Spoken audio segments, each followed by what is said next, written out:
நமஸ்காரம் சுவாமி. நமஸ்காரம்.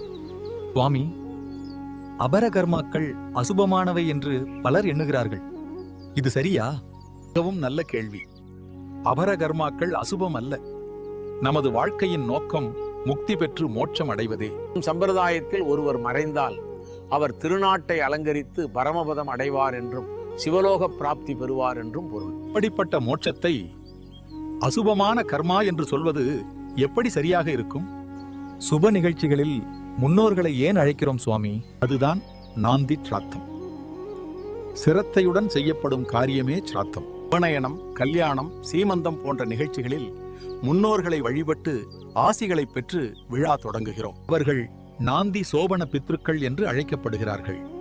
அவர்கள் ஆசீர்வாதம் மங்களம் தருகிறது. அப்படியானால் அபரகர்மாக்கள் அசுபமானவை அல்ல.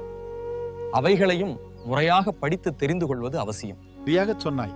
அதனால்தான் அபர காரியங்களை அசுப காரியங்கள் என்று எண்ணாமல் தைரியமாக அவற்றையும் கற்றுக்கொள்ளலாம். நன்றி சுவாமி. ஆசிகள்.